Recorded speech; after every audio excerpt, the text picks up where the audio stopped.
teaching an EFL classroom or an ESL classroom, I guess this activity might be useful for you to form groups. As I said, I was eavesdropping, Oscar's conversation on there.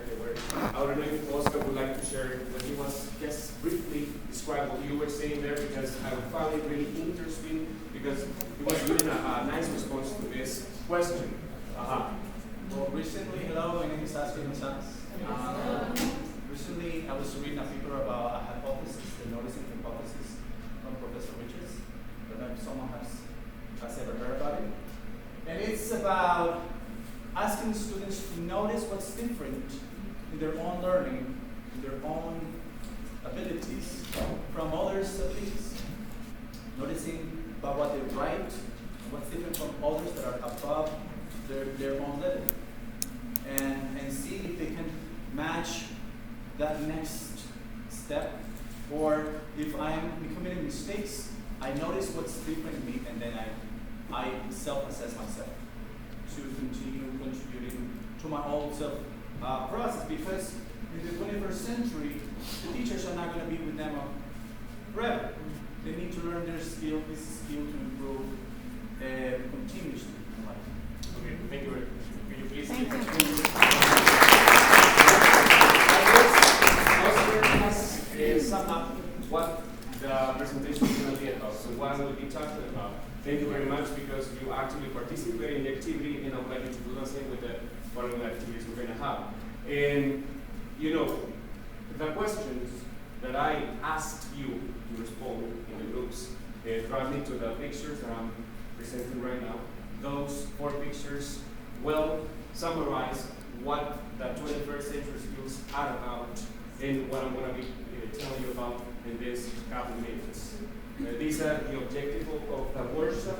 The first one, I am aiming to provide a series of practical activities that promote critical thinking, communication, collaboration, and also creativity in the classroom, right? So students develop not only linguistic skills, but also skills that are going to help them, as I said, to respond to all the demands they will run into probably in the future, right? Then the second part is I will be sharing with you different ideas, right? And you will also be helping me in the last part of the workshop. You're going to be giving some feedback about new ideas you can implement regarding the activities that I will share, right? So, let me share with you the first 4C of education. If you Google 4 C's of education, you will have a lot of information about it. As I said, it's spreading all over the world in the education field, and you will find a lot of research regarding these 4 C's of education. We're not just talking about speaking skills, writing skills, reading skills, which are really important, but also we're talking about this, critical thinking. And it sounds kind of, I might stay here talking about critical thinking the whole day, believe me. And there are workshops and sections, academic sections based on this, but I want to summarize it with this. We need to promote critical thinking with very simple activities in the class, right? So students are encouraged their habits of mind, and they become aware about the importance of problem solving, for example, memorization as well. So those are habits of mind that are very important for students to develop. And I will ask you to do something with me just for you to remember critical thinking.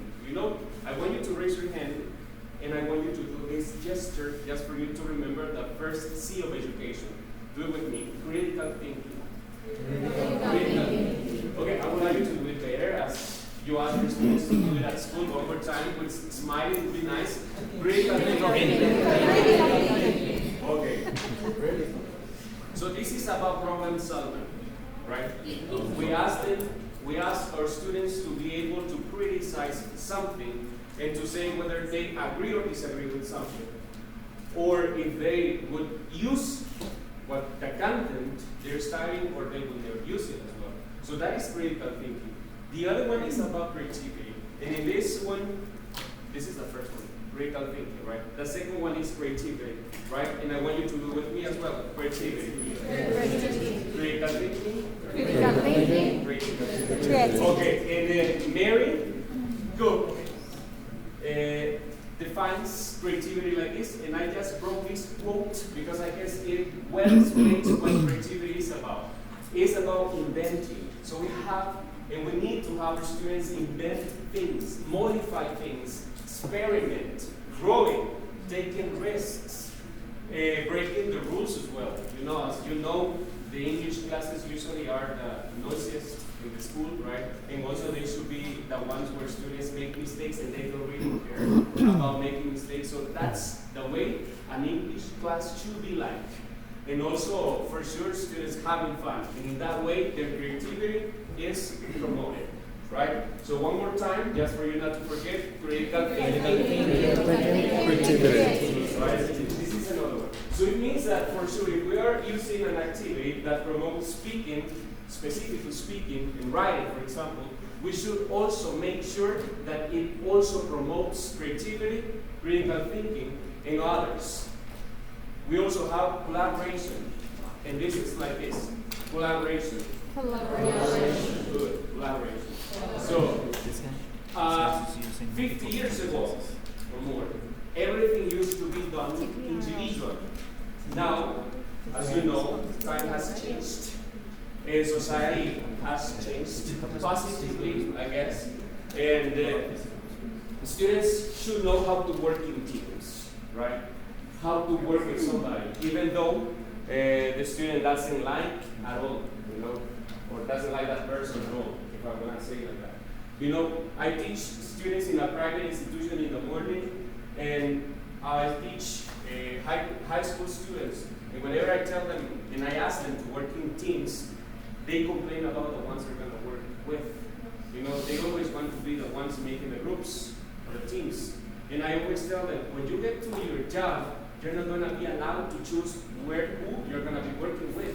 You're going to work with that person, despite the fact that you don't like him or her, you know. So you have to be conscious and aware about that. So that's why we need to promote collaboration in the classroom, right? And the last one is communication. Let's have the gestures of all of them. This is critical thinking, creativity, collaboration, and communication. So sometimes, and I guess that this is what I learned when I learned English, you know, in a public institution in El Salvador, my teacher used to ask all of us to go to the front to perform a conversation. Usually that's the process that he used to take. And then I got to high school, and the teacher used to do the same, and I'm not negatively criticizing what they used to do. I think that worked. You know, my teacher divided the group in two parts, and you're gonna be letter A, you're gonna be letter B, and now you're gonna perform at the same time. Please stand up, two of you come to the front, and you're gonna perform it. That works, but I think that communication should be seen in a different way. We need to ask our students to learn and help our students to learn how to choose the sources of information they have. Also, they have to choose what kind of information is useful for them and what kind of information isn't useful for them. We have to think about culture as well. That is important. You know, I was reading a paper about register. I don't know if you have heard about it. Register is like, we need to know what kind of information is appropriate to use in different contexts and what kind of information isn't, let's say, appropriate to be used in another one, right? So this is communication.